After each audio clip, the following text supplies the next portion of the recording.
What's up, everybody? This is Carrie TMT, the 10-minute teacher, where I break down anything for you in 10 minutes or less. Okay, today we're going to be talking about the coronavirus. Okay? And no, you do not get it from drinking Corona beer. Let's get that clear. Okay, so the coronavirus is really big right now in China. And it has spread to a few more countries, the U.S. included, France, and also, I believe, it's Australia.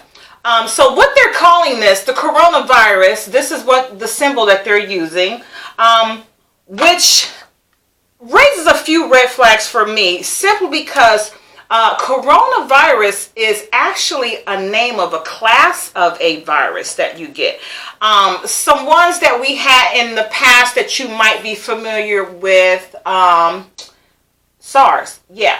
That kind of plagued us back in 2002, and then another one was MERS.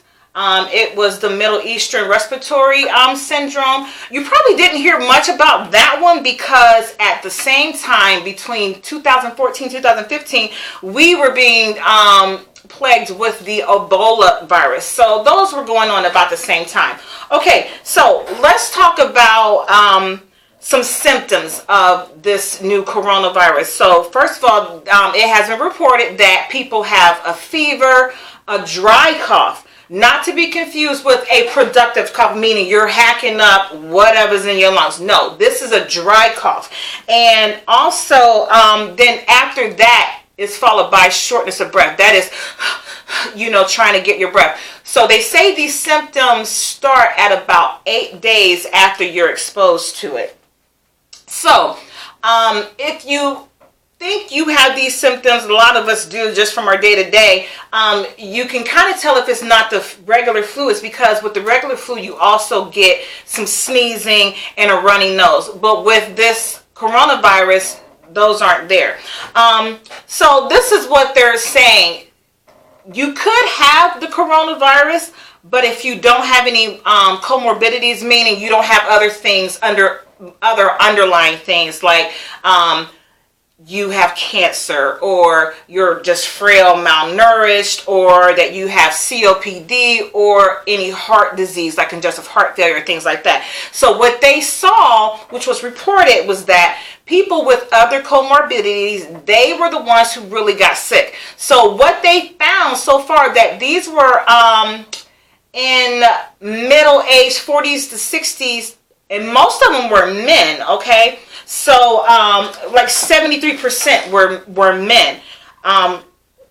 Another thing they found out is that maybe you had the virus, and because you were good, you had a few symptoms, you got through with it, and you didn't even know you had the virus, but they're saying you could have spread it, with these mild, symptoms. Okay, so where does this disease come from? So it's been reported that they first found it in a city called Wuhan, China, at a seafood market. Now let's get into this. Okay, so they did quarantine and shut down the seafood market in Wuhan, China. What they aren't so much telling us is that apparently maybe this is a repeat offender, meaning if you remember back in 2002 when SARS came out, they found out that SARS was actually from a civet cat, which is a wild animal, and the Chinese, they eat it as a delicacy, allegedly. So that broke out in 2002. I think we all kind of remember that. But by 2004, they actually banned the selling, excuse me, you guys, this, my heater system, if you can hear that. But they actually banned the selling of this wild civet cat.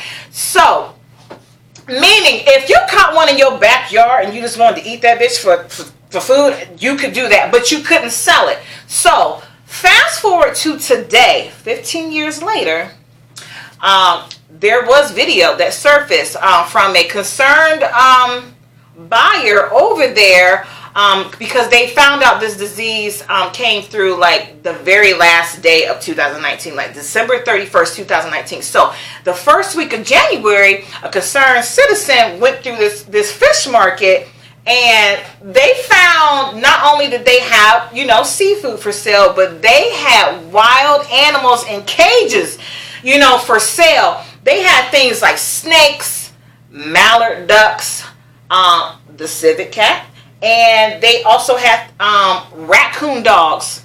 Don't ask me, I don't know. I'm not accustomed to that. So, but the thing about it is they found these animals in cages, wild animals, meaning we don't know what they fed on, where they were, what have you, but they were also in this market as well, allegedly, in cage. I mean, I'm going to say allegedly, but I saw the video of a consumer. They had like a GoPro on or something, and they were showing us all these wild animals in cages. And I mean, I guess people just gangster with it, like, whatever, we gonna sell it, that's what they eat over there. But it's funny to me that 15 years later we have about the same type of symptoms, and we have video footage of possibly the same culprit being sold and bought by consumers that was banned back in 2004. Okay, so everybody probably wants to know, oh my God, how can I not get it? Well, guess what? They don't even really know exactly how it is transmitted. All they know is that perhaps it was from the animal and then it mutated, and then either being in close proximity to humans, or the humans actually eating the meat, this virus was able to mutate and then travel from a human to from an animal to a human, and so that's how we got it. So exactly how it's transmitted, we don't know. If it's airborne, we don't know. If it's droplet, meaning if someone sneezes on you, or if it's close contact, like meaning kissing, slopping, spit, and all that stuff. They don't really know. So for treatment, if it's basically, it's like nursing precautions, so like if you are dehydrated, they're going to give you fluids. If you're that sick and you go to the hospital, more than likely they're going to give you an IV, and they're going to give you fluids, and you should feel a little better from that. Also, what I find a little bit ironic is that they were reporting that there is a pharmaceutical company called Regeneron. I'm sorry, somebody will tell me if I'm saying it wrong in the comments, that's fine. But they are working on an antiviral as we speak.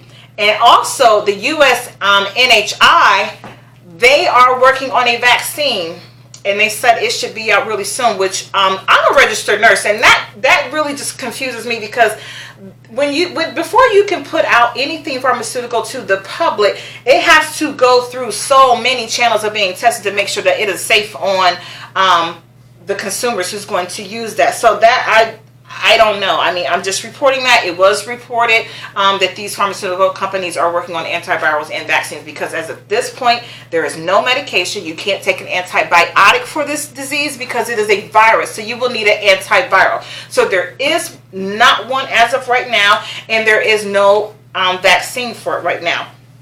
So another statistic that I did find out is that one patient was able to infect 14 healthcare providers. Now, like I said, I'm a registered nurse, and I love being a nurse, and I love it, but I'm just I'm definitely raising an eyebrow as to, number one, why were 14 people in contact with a sick person? This wasn't someone who came into the hospital that they didn't know was sick. This was someone who they knew was sick with this disease, and still 14 healthcare providers were able to somehow come in contact and test positive for this disease. So, I mean, at the end of the day, do I think we should be, no, I think we should keep a level head, use a little common sense, and use universal precautions. Remember to wash your hands. If you don't have running water and soap around you, I mean, use some Purell. And I mean, if you really antsy about it, I mean, use some Purell. Or, I mean, if you, that person, and you just don't give a damn, I mean, mask it up. Hell, I mean, if you want to make that type of fashion statement, go ahead. But that's all I have for you. Thank you for tuning in, and I will be dropping another video if there's any new developments. Thank you. Peace out.